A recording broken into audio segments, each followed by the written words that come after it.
حضرت عائشہ صدیقہ رضی اللہ تعالیٰ عنہ فرماتی ہیں میرے پاس ایک عورت آئی تو میں نے اس کے ساتھ 2 بیٹیاں تھی اس کی، میرے پاس 3 کھجوریں تھی، میں نے اس بی بی کو دے دی، 2 بیٹیاں تھیں۔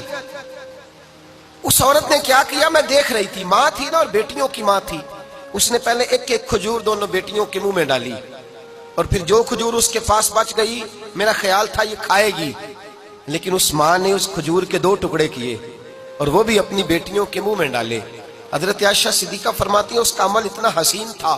اس بی بی کے اس عمل کے اندر اتنا حسن تھا کہ میری آنکھوں میں بھی وہ بات رہ گئی، دل میں بھی رہ گئی، روح میں بھی سما گئی، اس کے حسن اور تاثیر کو میں بھلا نہ سکی۔ شام تک وہ کیفیات، وہ انداز، وہ اس عورت کا طرز، اس کا وہ انداز میری طبیعت کے اندر بار بار مجھے اس کی طرف متوجہ کرتا رہا۔ شام کو محبوب تشریف لائے، نبی کریم صلی اللہ علیہ وسلم شام کو جب تشریف لائے تو حبیب پاک علیہ السلام کو میں نے بتلایا، میں نے کہا حضور بی بی آئی تھی،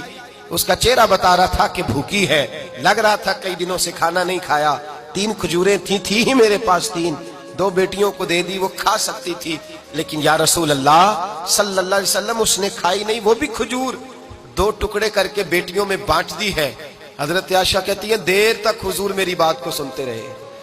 دیر تک میری طرف دیکھتے رہے، اس تصور کو، بیٹی کے پیار کے اس ذائقے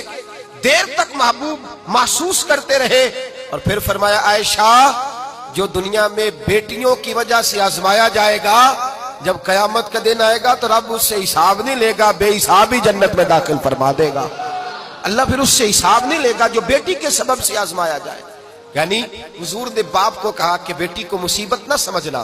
اگر کبھی اس کے میکے سے جھگڑے کا پیغام بھی آ جائے، اگر کبھی دوبارہ تجھے اس کی طرف پلٹ کر جانا بھی پڑے، میرے نبی پاک صلی اللہ علیہ وسلم سے کسی صحابی نے کہا تھا یا رسول اللہ بہترین صدقہ کون سا ہے؟ حضور بہترین صدقہ کون سا ہے؟ وہ میرا مال جو اللہ کے راستے میں خیرات کروں تو رب مجھے زیادہ اجر عطا کرے، وہ کون سا ہے؟ تو میرے نبی پاک نے فرمایا اگر تیری بیٹی واپس لوٹ آئی، طلاق کی وجہ سے یا بیوہ ہو کر واپس آ گئی، اور تجھے اس لوٹنے والی بیٹی پر کچھ خرچ کرنا پڑا، تو تیرے رسول کا وعدہ یہ ہے کہ اللہ تجھے اس روپے پر سب سے زیادہ اجر عطا فرمائے گا،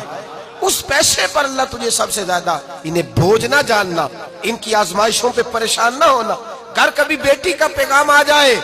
کہ اس کو پھر سے یہ تکلیف ہوئی ہے، باپ سمجھنے لگا تھا کہ میں تو فارغ ہو گیا، نکاح کر کے میں فارغ ہو گیا، پھر اگر کبھی اسے پیغام آئے تو میرے مصطفیٰ کریم نے فرمایا وہ پریشان نہ ہو، وہ دکھی نہ ہو، بلکہ جو بیٹی کی وجہ سے آزمایا جائے گا اس سے تو حساب ہی نہیں لیا جائے گا، اللہ بغیر حساب ہی جنت عطا فرما دے گا۔